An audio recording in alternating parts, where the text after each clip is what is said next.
Un extracto de su currículum. El doctor Carlos Esplugues Mota es catedrático de Derecho Internacional Privado por la Universidad de Valencia y director del Máster Universitario en Derecho, Empresa y Justicia de la misma universidad. Es presidente de la Asociación Española de Profesores de Derecho Internacional y Relaciones Internacionales desde 2013. Es Master of Science in Law por la Universidad de Edimburgo, es Master in Law por la Harvard Law School y es doctorado en Derecho por la Universidad de Valencia.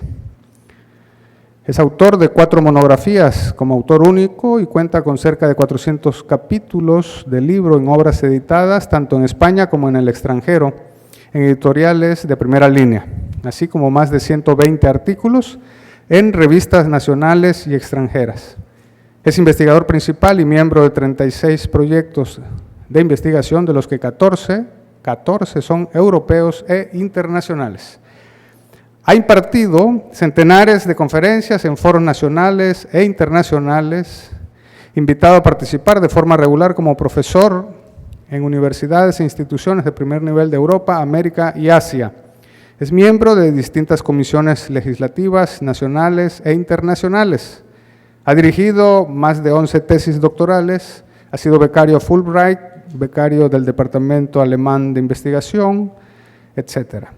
Es miembro de diversos consejos editoriales en revistas nacionales y extranjeras, evaluador académico tanto en España como en el extranjero, en Chile.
Sino también en lo que nosotros podemos percibir.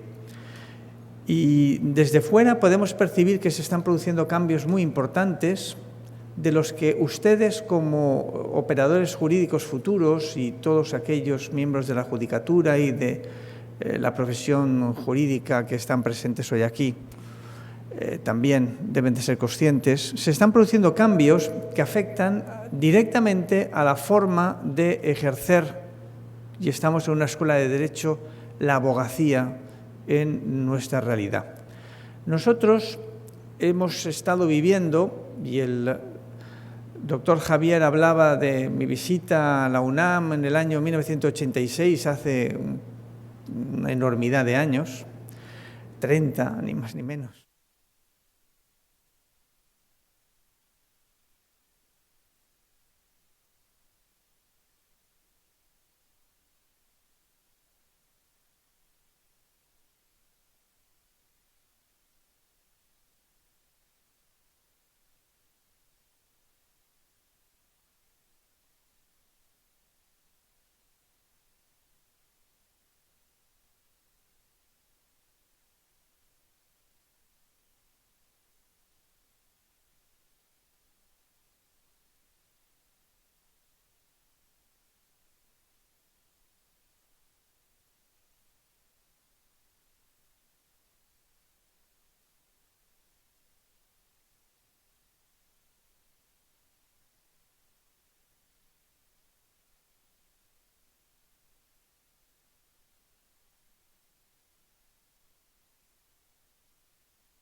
Líquido, por decirlo de una forma gráfica, y que eso está afectando también directamente a la forma de pensar el derecho y a la forma de afrontar la realidad jurídica desde la abogacía.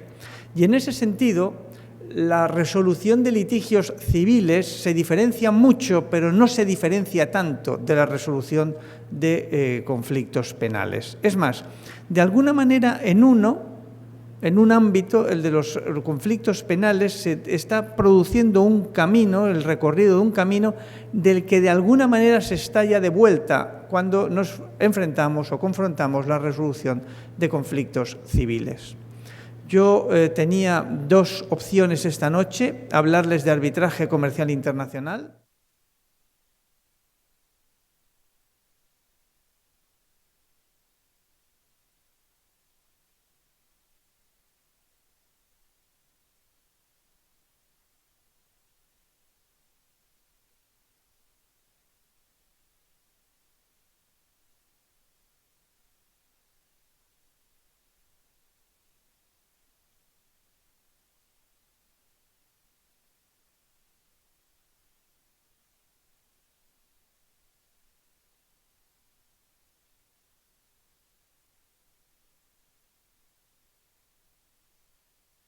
Se hace ya. Y ahora esto debería yo de saber utilizarlo, pero es así. Ya está. El punto de partida que nosotros como operadores jurídicos ya estamos hablando desde el punto de vista de cómo confrontar el conflicto, el punto de partida que hemos es que todos en la vida, antes o después, nos vamos a encontrar con algún tipo de conflicto. Nos vamos a encontrar involucrados en algún tipo de conflicto. Vamos a vernos afectados por algún tipo de litigio, lo queramos o no.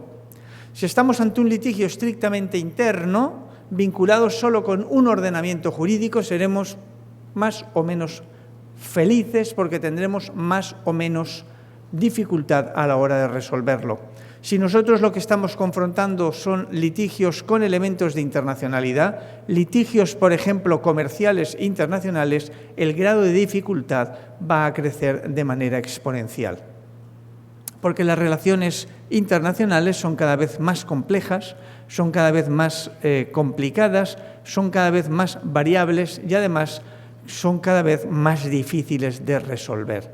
Ahí se ve esa realidad digital en la que nos estamos moviendo de una manera aún mucho más clara que en el ámbito estrictamente interno. Y las dificultades para resolverlos son infinitamente más grandes que cuando nos estamos moviendo estrictamente en el ámbito interno.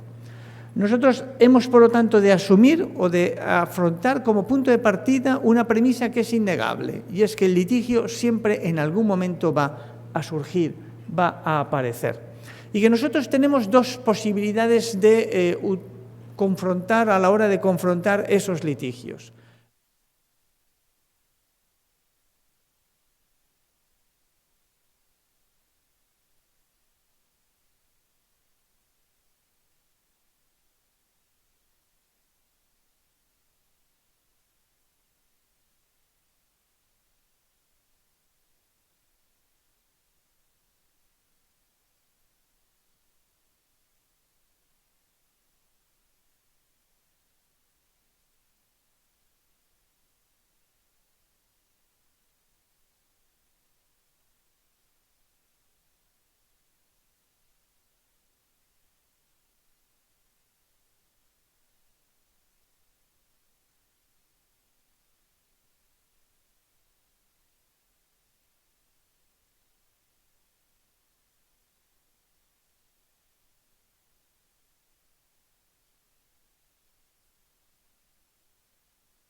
Nosotros lo que nos estamos encontrando en el tipo de sociedad en el que nos movemos, esa sociedad digital, esa sociedad de vivir la vida al instante,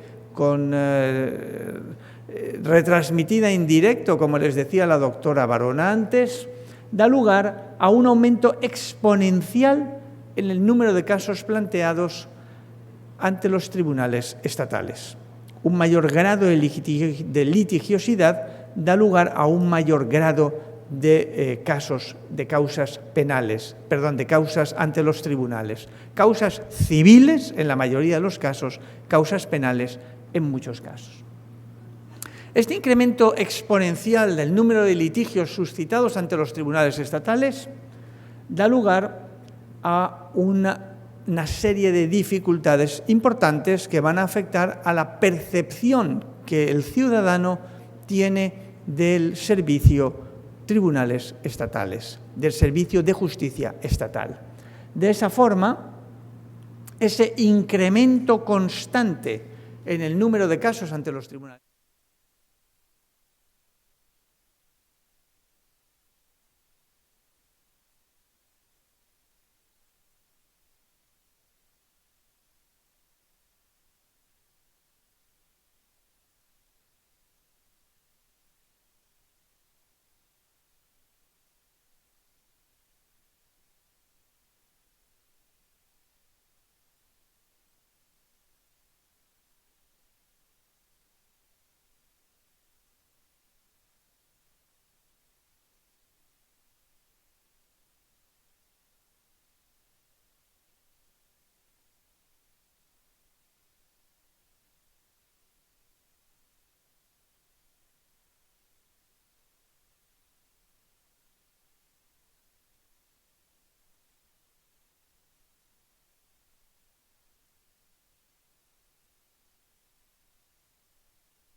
Y en ese sentido se producen las reformas de los procesos civiles. Reformas que lo que buscan es flexibilizar el sistema, adaptarlo a las realidades, hacer o asegurar procesos más cortos y, por lo tanto, favorecer que las partes puedan acudir a unos tribunales que les den una respuesta adecuada a sus expectativas jurídicas. Pero lo cierto es que, como ahora veremos, esas reformas que intentan flexibilizar lo que ha sido el proceso civil tradicional, pues dan unos resultados que no son todos lo exitosos que se podrían esperar. Y en tal sentido, junto a la reforma del proceso civil por parte del legislador estatal, se está produciendo a la vez, desde hace 20 o 25 años, el fomento del recurso a vías no estatales de resolución de conflictos en el ámbito civil. Como les ha dicho la doctora Barona, también en el ámbito penal, pero esto viene después del fomento del recurso al ámbito, a mecanismos alternativos de justicia en el ámbito civil. Y este recurso a las vías alternativas de justicia se produce por parte de la sociedad, por parte del ciudadano, que busca alcanzar o obtener mecanismos viables, efectivos, ciertos, certeros de resolver sus litigios, y también de forma creciente por parte del Estado.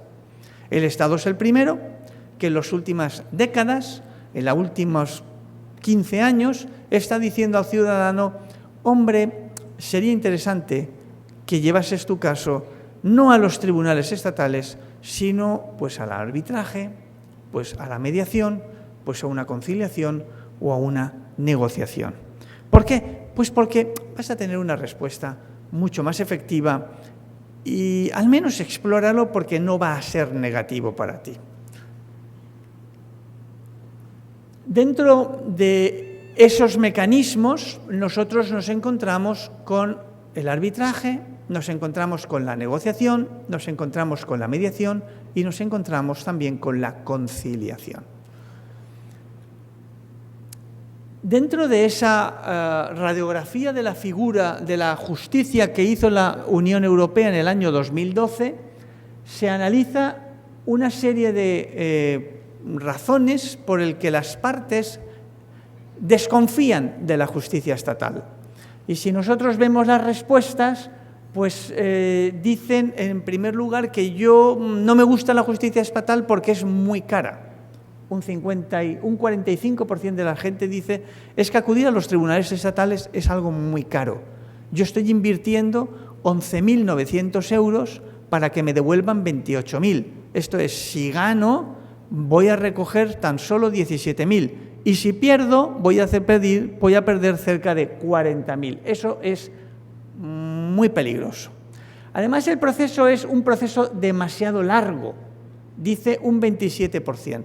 Pero es que otro 27%, y esto es algo que nos tiene que hacer pensar y que se encuentra en la base del fomento de las vías alternativas de resolución de conflictos, otro 27%, que es una cifra nada despreciable, dice que ellos desconfían de los tribunales estatales porque no saben exactamente cuál va a ser el resultado que van a alcanzar llevando sus litigios a unos jueces que son jueces con una formación y una especialización muy clara y contrastada.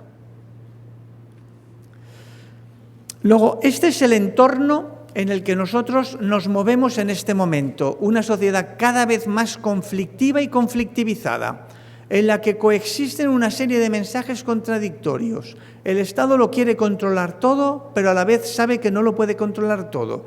Es una sociedad que tiene miedo y además es una sociedad cada vez más autista y cada vez más involucrada en sí mismo sin contacto con el resto de personas. En esa realidad nosotros nos encontramos con que de forma creciente el concepto de acceso a la justicia se está viendo alterado. Y lo que históricamente se entendió como acceso a los tribunales estatales de justicia se va poco a poco interpretando de una forma distinta. ¿Qué significa acceso a la justicia? Pues acceso a la justicia significa acceso a diversos mecanismos, a diversas vías de resolución de los conflictos en el ámbito civil. ya sean vías estatales, los tribunales, u otras vías. ¿Cuáles son esas otras vías? Las que les he dicho: el arbitraje, la mediación, la conciliación, la negociación o algún mecanismo intermedio entre ellos. Claro, yo tengo dos formas de aproximar esa realidad que está ocurriendo en la red en estos momentos. Yo tengo una primera forma, que es la forma que nos transmiten los medios de comunicación en muchas ocasiones, y es que los tribunales están sobrecargados de trabajo. Los tribunales están colapsados. Es la imagen que yo les he transmitido hasta el momento. Es que ante una sociedad tan conflictiva, los tribunales quedan colapsados. Y claro, como los tribunales quedan colapsados, hemos de quitarle carga de trabajo a los tribunales y llevarlos a otras vías alternativas de resolución de los litigios civiles, sea esta la que sea. Esa es una forma de ver. Una forma de ver que a mí particularmente no me parece que sea la correcta, porque el Estado, que me cobra impuestos, tiene también la obligación de darme servicios. Y uno de los servicios que me tiene que asegurar es la posibilidad de que yo pueda ver resueltos los litigios en los que me veo involucrado, esos litigios en los que necesariamente en algún momento de mi vida me voy a ver involucrado, me tiene que ofrecer la posibilidad de resolverlo ante unos tribunales estatales que sean eficaces, que sean sólidos, que me den una respuesta adecuada y una respuesta plenamente verificable y previsible. A partir de esa idea, yo lo que tengo que entender es que la posibilidad de acudir a vías alternativas a la justicia estatal no puede ser aproximada, no puede ser entendida como una forma de quitarle trabajo a los tribunales estatales, sino que estamos ante algo distinto, ante algo mucho más complejo.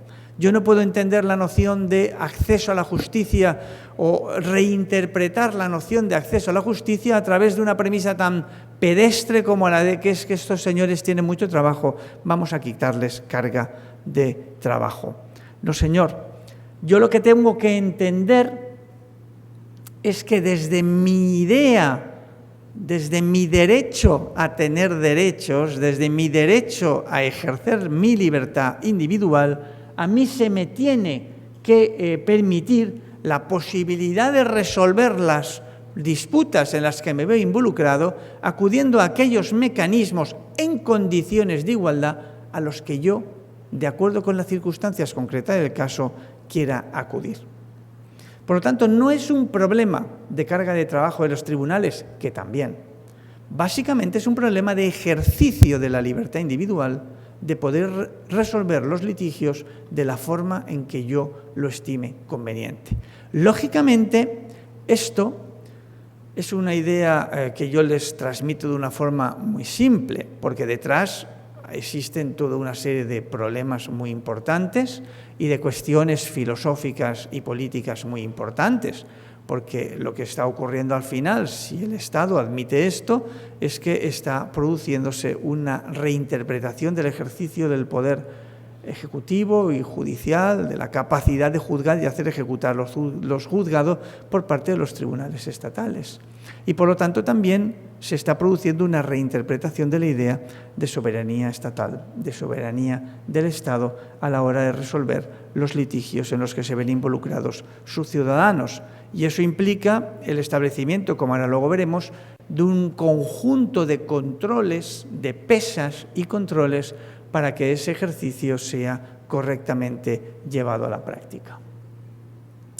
Por lo tanto, si nosotros aceptamos esta concepción de que el acceso a la justicia tiene que ser reinterpretado en el sentido de la posibilidad que tiene el individuo en el ejercicio de su libertad personal, de llevar sus disputas a aquellos mecanismos a los que él considere que son más adecuados para resolver las mismas, eso nos llevará a que artículos fundamentales en los que se reconoce en Europa el derecho al acceso a la justicia, como es el artículo 6 del Convenio Europeo de Derechos Humanos o el artículo 47 de la Carta de Derechos Fundamentales de la Unión Europea, tiene que entenderse a partir de este momento como acceso a la justicia, tiene que entenderse no como acceso a los tribunales estatales de justicia, sino como acceso a todos aquellos mecanismos que me van a permitir a mi ciudadano alcanzar una resolución de los litigios en los que me veo involucrado. Y eso va a favorecer la idea de Posner de esa justicia desarrollada en un edificio que tiene múltiples puertas y que tiene múltiples habitaciones, en el que coexisten una habitación tribunal estatal con una habitación mediación, con una habitación conciliación, con una habitación mediación arbitraje. Y los ciudadanos se van a ir moviendo dentro del edificio de acuerdo con sus intereses y sus expectativas, un edificio que va a estar siempre tutelado y titulado por parte del Estado. Y en este nuevo entendimiento de la noción de acceso a la justicia, esa noción en la que la figura del Estado se ve un poco mitigada, como también les decía antes la doctora Barana, se ve mitigado el papel del Estado cuando estamos admitiendo la mediación en el ámbito penal o cuando estamos admitiendo el plea bargaining en el ámbito del proceso penal, pues esa nueva concepción, ese nuevo entendimiento del acceso a la justicia va a aparecer en la realidad actual muy vinculada a dos figuras muy importantes. La figura señera del arbitraje, con un papel muy importante en el ámbito del arbitraje comercial internacional, y la figura de la mediación o de la conciliación, como en algunos países latinoamericanos se le denomina. Frente a lo que yo explico en la Facultad de Derecho, a lo que nosotros, profesores, en muchas ocasiones explicamos en la Facultad de Derecho, ese cambio de una sociedad analógica a una sociedad digital nos tiene que llevar también a un cambio en la forma de entender al operador jurídico y en la forma de ejercer la abogacía y las profesiones jurídicas.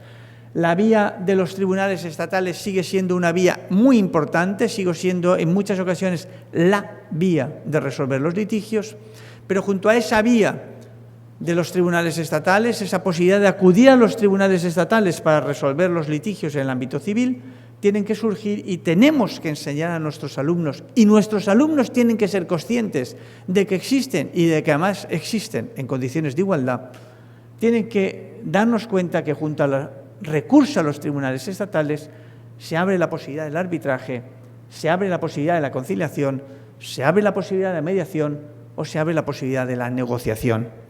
Y que todas ellas, que son distintas, vienen ahora a ocupar un papel en la realidad del acceso a la justicia, que empieza ahora a tener diversas vías, diversas formas de plasmarse en la realidad.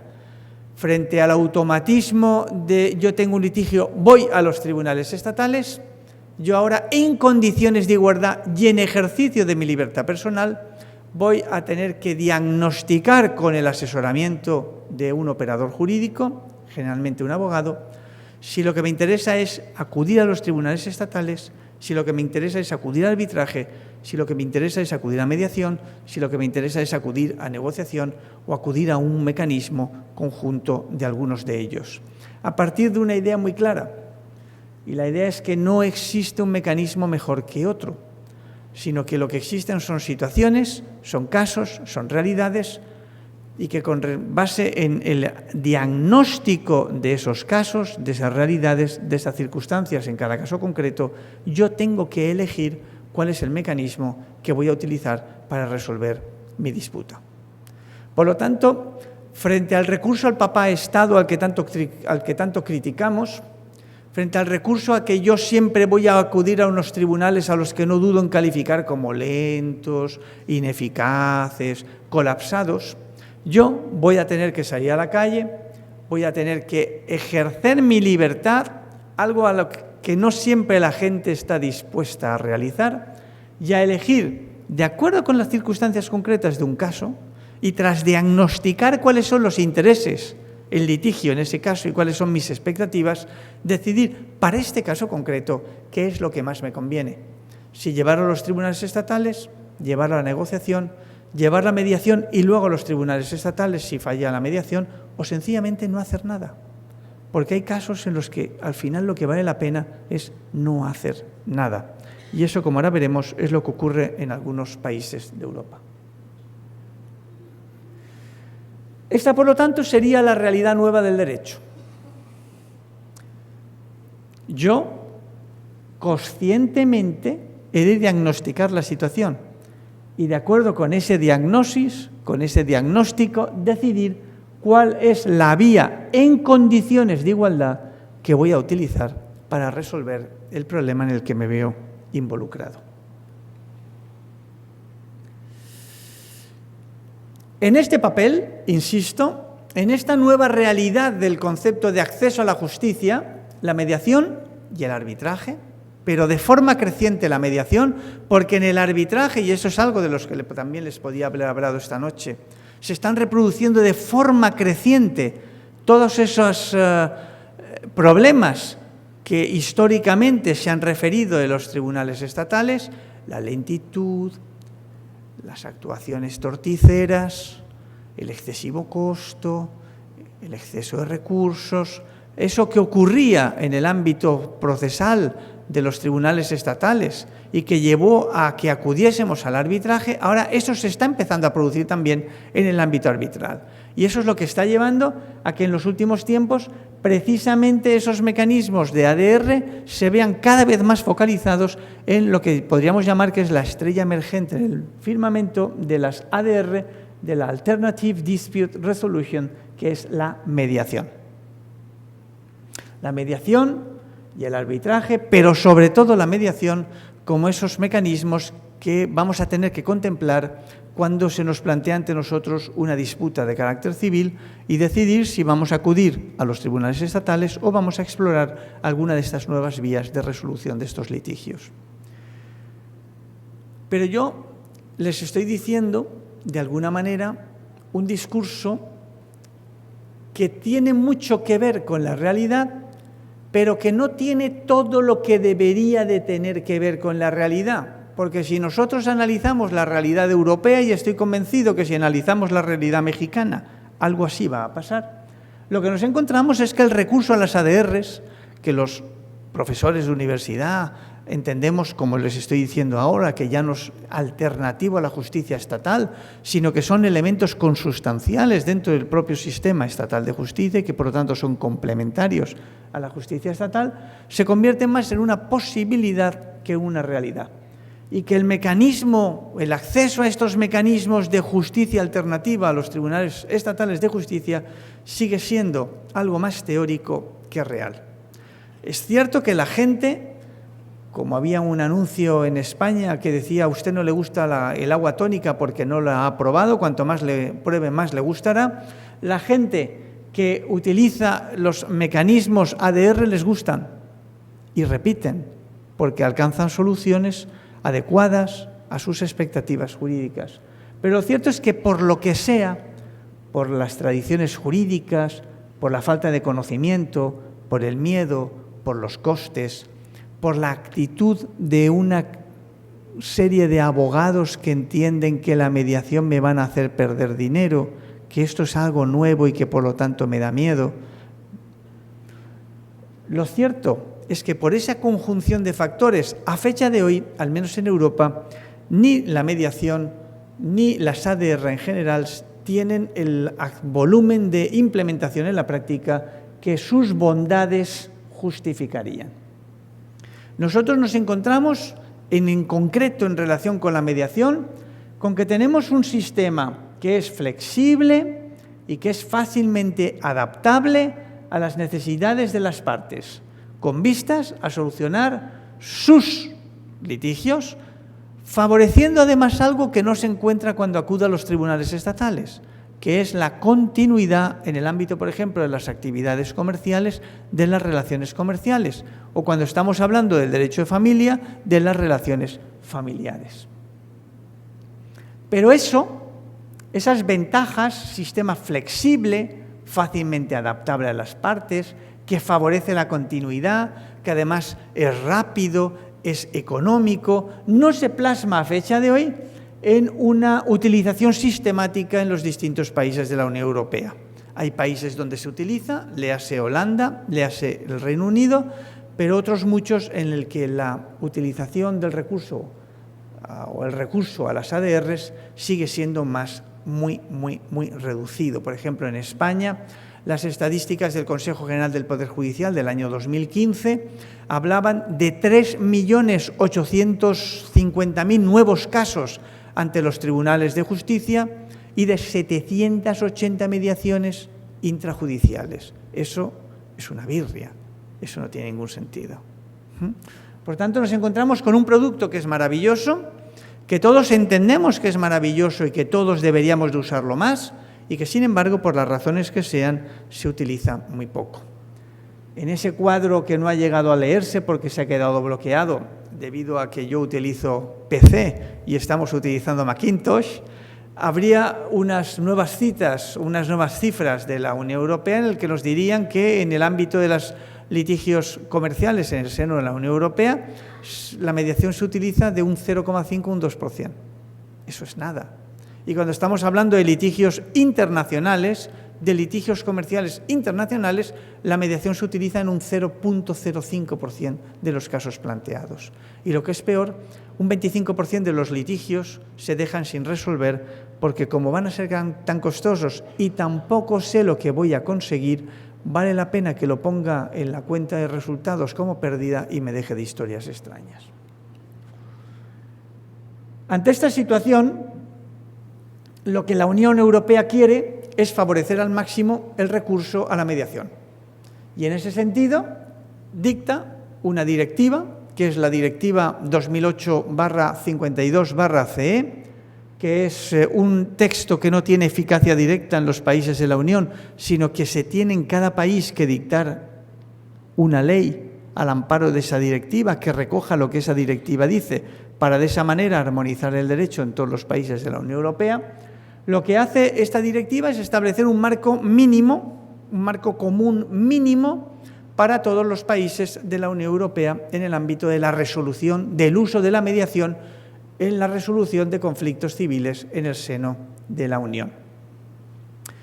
Frente a una directiva, un texto de máximos, vamos a unificar absolutamente todo.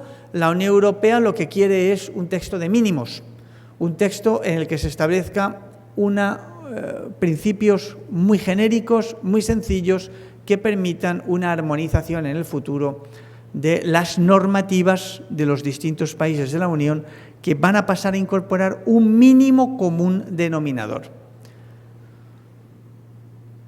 Asumiendo que la mediación es una institución que aparece presente en muchos países de la Unión Europea, pero que es una institución que presenta también muchas diferencias entre los países de la Unión Europea, hasta el punto de que en muchos países no se le llama mediación a la mediación, sino que se le llama conciliación a la mediación. Lo que busca la directiva, por lo tanto, es establecer para todos los países de la Unión Europea, los 28, cuando el Reino Unido salga de la Unión Europea, ya veremos lo que hacen, pero a fecha de hoy siguen siendo miembros de la Unión Europea y por lo tanto se ven afectados por ello. Lo que se pretende es incorporar una noción común y unas bases jurídicas comunes. Mire, nosotros estamos hablando de esto es lo que nosotros entendemos que es mediación. Y respecto de esto, que es lo que entendemos que es mediación, vamos a fijar unas bases comunes, mínimas, comunes a todos los países de la Unión Europea. Unas bases que tienen que resaltar la idea de mediación como un instituto flexible, barato, predecible, confiable y rápido, justo lo que no se dice que tienen los tribunales estatales. Y que además ha de compartir con los tribunales estatales el hecho de que la decisión que se dicte tiene que ser plenamente ejecutable en todos los países de la Unión. Y que además debe de resaltar el papel activo atribuido a las partes en el proceso, no proceso en el sentido procesal, sino proceso en el sentido dinámico de actuación, de alcanzar un acuerdo entre ellas con el apoyo de una tercera persona a la que vamos a denominar mediador. En ese sentido, la directiva del año 2008 lo que hace es establecer o sentar las bases con vistas a facilitar el uso de la mediación en la Unión Europea. Ese uso de la mediación en el ámbito civil, que ahora, como les ha dicho la doctora Barona, comienza también a explorarse en el ámbito del proceso penal. El objeto, por lo tanto, es facilitar el acceso a modalidades alternativas de solución de conflictos y fomentar la resolución amistosa de litigios, promoviendo el uso de la mediación y asegurando una relación equilibrada entre la mediación y el proceso judicial. Este es un dato importante.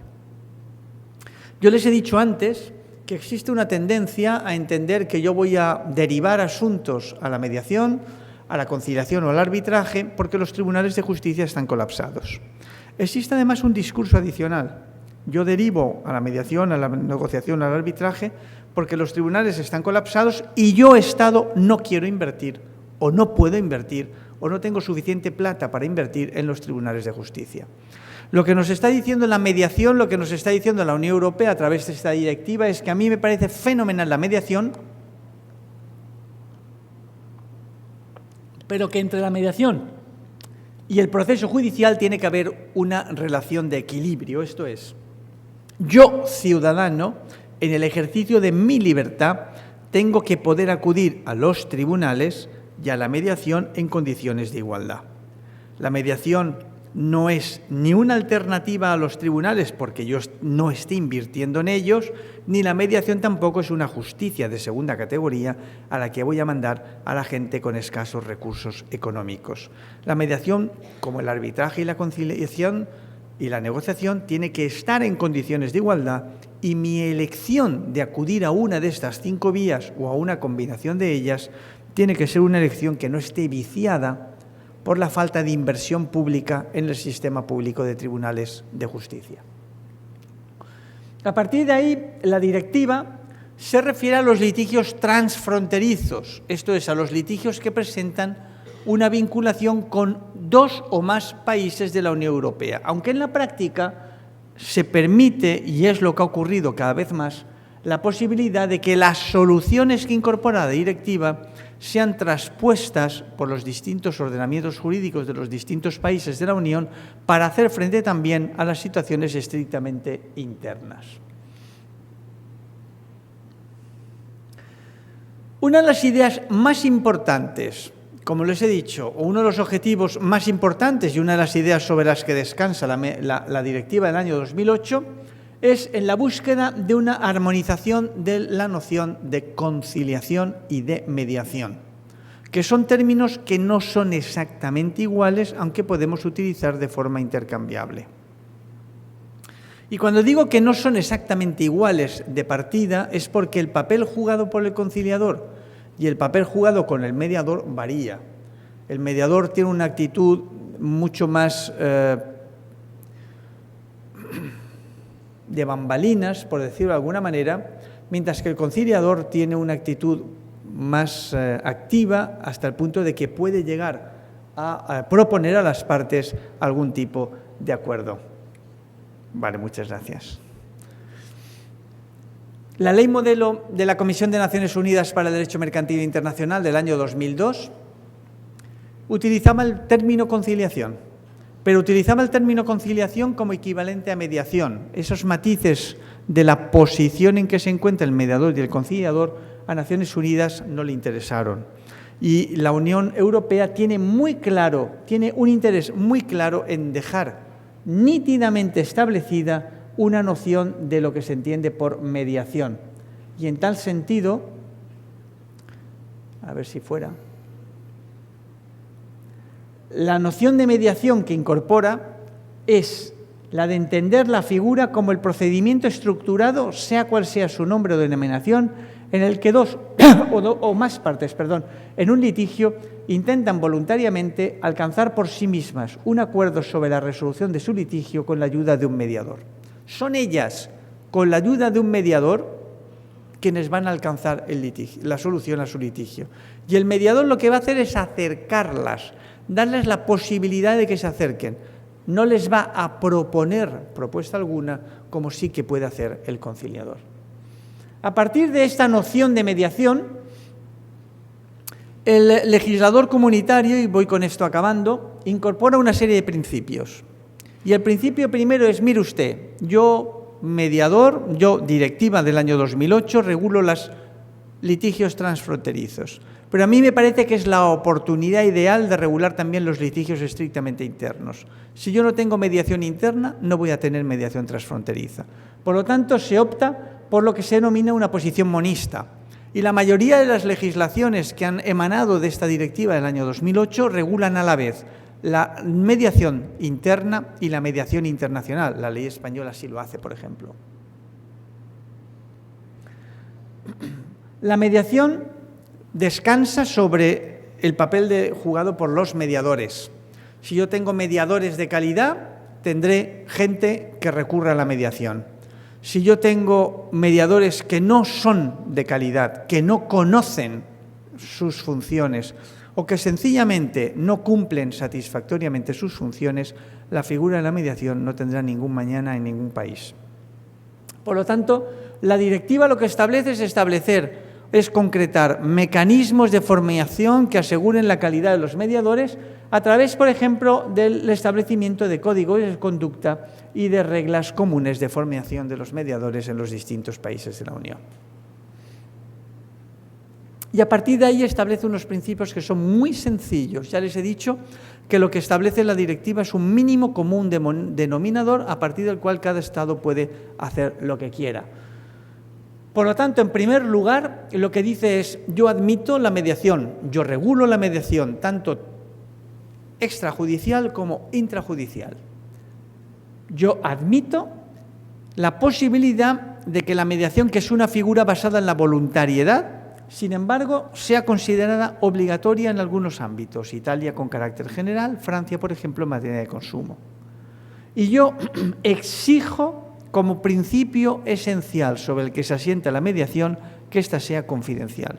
Las partes literalmente se van a desnudar ante la otra parte y, por lo tanto, yo necesito que ellas sean plenamente conscientes de que ni por parte de ellas dos, o tres o cuatro de las que participen, ni de sus asesores, ni de los secretarios, ni de la gente que participe por parte del centro de mediación, va a haber ningún tipo de filtración con respecto a lo que se está poniendo sobre la mesa.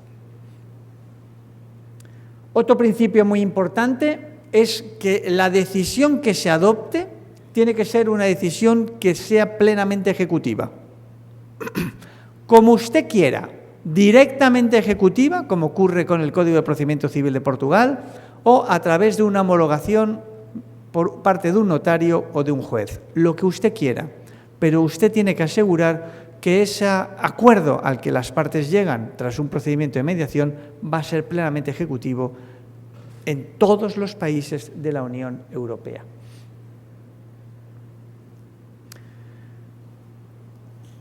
Y las partes van a tener una enorme capacidad a la hora de alcanzar su acuerdo, con unas mínimas limitaciones. Tiene que ser sobre materia disponible y además van a verse afectados por la excepción de orden público. Lo que ellos alcancen no puede ser contrario a los principios esenciales de un determinado país.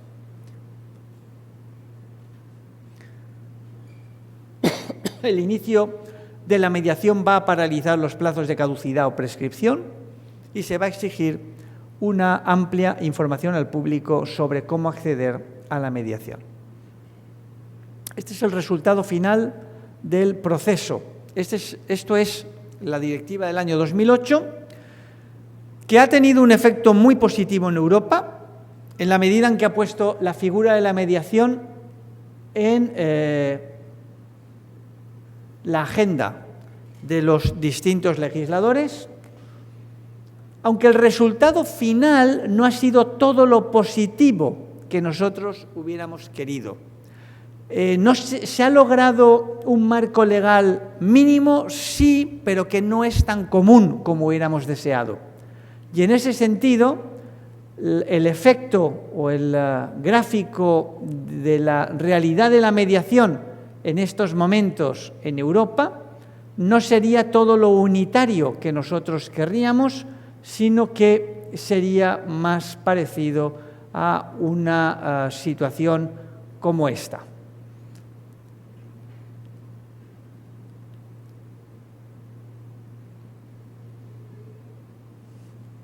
Todos tenemos ahora mediación, pero no todos tenemos la misma mediación, porque siguen existiendo claroscuros en nuestros distintos países.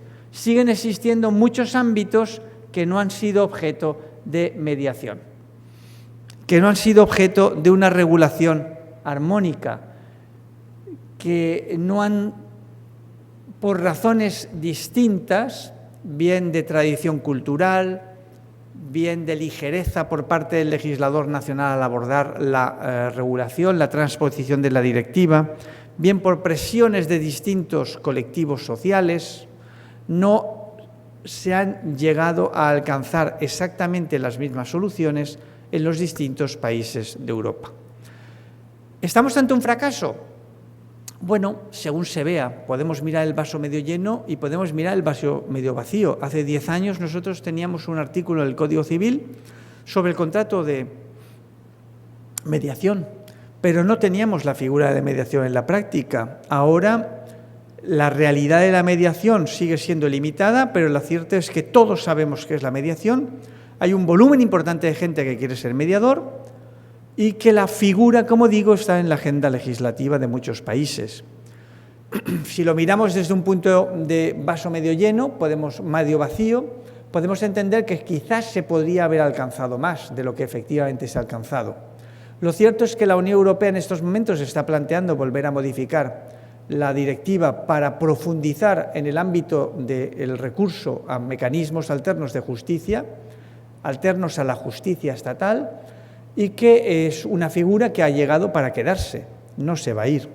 Como tampoco se va a ir la mediación penal y como tampoco se van a ir otras muchas realidades que nos reflejan ese cambio de perspectiva que yo les decía al principio, ese cambio desde una sociedad analógica a una sociedad digital cada vez más compleja, más litigiosa, más interconectada, que exige, por lo tanto, un cambio drástico en la forma de aproximar el derecho y de aproximar la forma de ejercitar el derecho como abogados, como notarios, como jueces, como encargados del registro.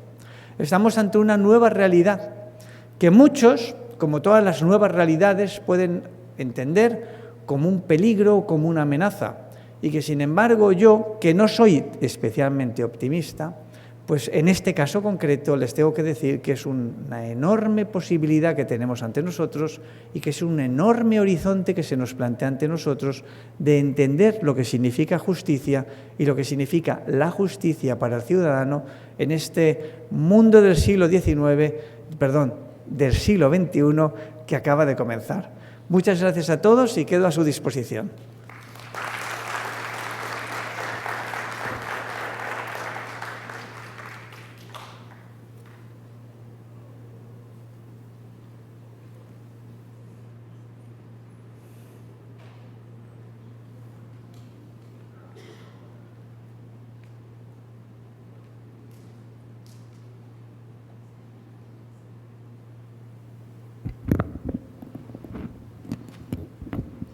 Muchas gracias. A partir de este momento abriremos una sesión de preguntas y respuestas de 10 minutos.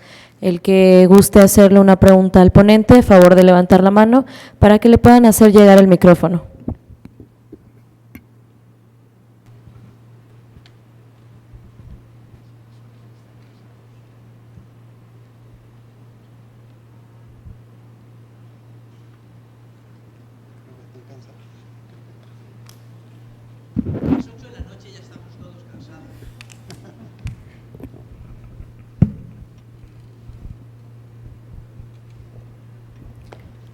En vista de que no hay ningún comentario ni pregunta, cederemos el uso de la voz al doctor Estrada para que haga la entrega de reconocimiento al doctor.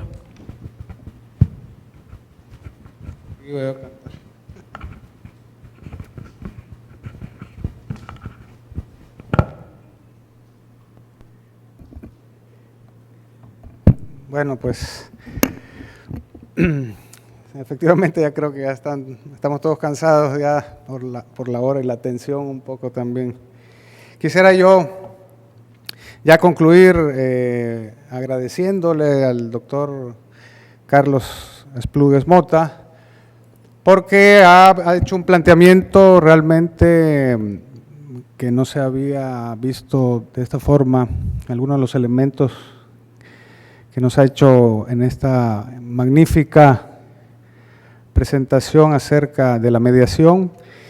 Y no me resta más que entregarle el diploma que dice la Universidad Modelo a través del Centro de Investigaciones Silvio Zavala, otorga la presente constancia al doctor Carlos Esplugues Mota por haber impartido la conferencia magistral Incorporación de la mediación en la resolución de conflictos privados en el marco del coloquio internacional Los nuevos retos de la justicia penal en México, llevado a cabo del 28 al 30 de noviembre del presente año en las instalaciones de la Universidad Modelo Campus Mérida, en la ciudad de Mérida, Yucatán, México, al lunes 28 de noviembre de 2016, firma un servidor y el ingeniero Carlos Auriduch, rector de la Universidad Modelo.